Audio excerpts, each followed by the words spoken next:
ஆண்டவராகிய இயேசு கிறிஸ்துவின் நாமத்தில் உங்கள் அனைவருக்கும் இன்றைய நாள் ஆசீர்வாதமான நாளாக அமைய வாழ்த்துகிறேன். இன்றைய நாளை ஆண்டவராகிய இயேசு கிறிஸ்துவின் வார்த்தைகளோடு ஆரம்பிப்போம்.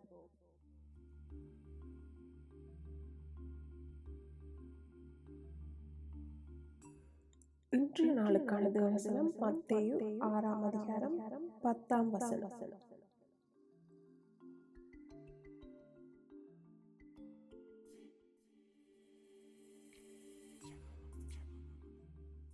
உம்முடைய ராஜ்யம் வருவதாக, உம்முடைய சித்தம் பரமண்டலத்திலே செய்யப்படுவது போல பூமியிலேயும் செய்யப்படுவதாக.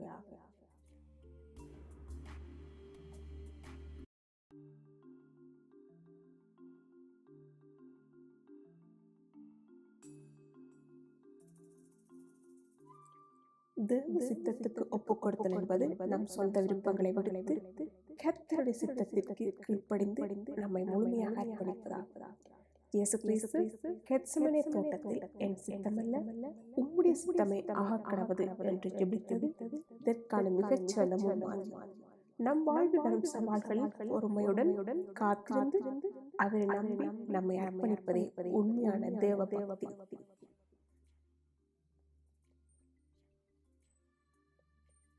தேவ சித்தத்துக்கு ஒப்புக் கொடுத்தல் முழுமையான அர்ப்பணிப்பு.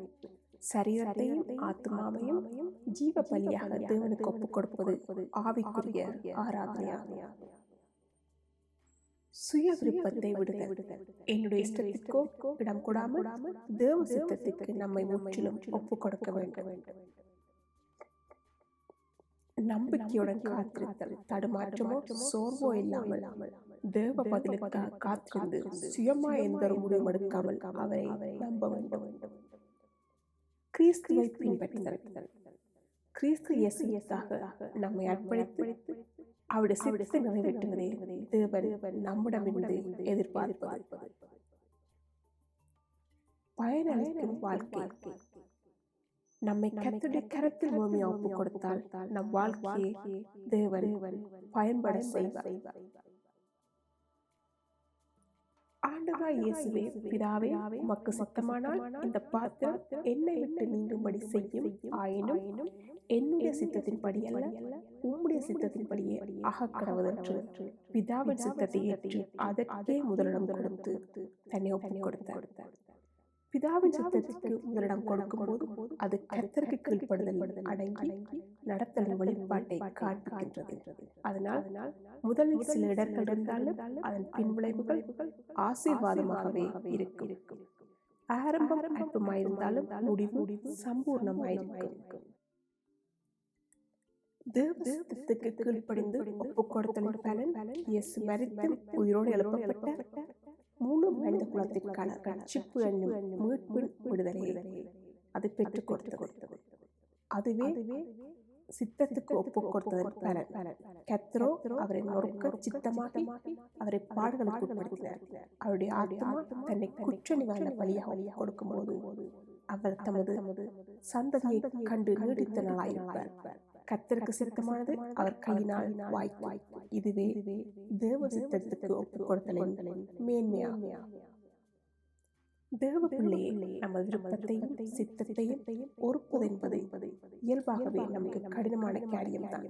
நம்மை பார்க்கலாம் நம்மை முழுமையாக அறிந்ததாகிய தேவ சித்தத்துக்கு நம்மை விட்டு விடுவோமானால் தேவ நாமம் நமது வாழ்வில் மகிமைப்படும்.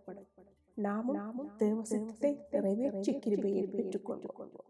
இன்று நாம் நம்முடைய விருப்பத்துக்கு கர்த்தருடைய சித்தத்துக்கு ஒப்புக் கொடுக்கிறோமா? ஒருவனாகிலும் கெட்டு போவது பரலோகத்தில் உங்கள் பிதாவின் சித்தமல்ல.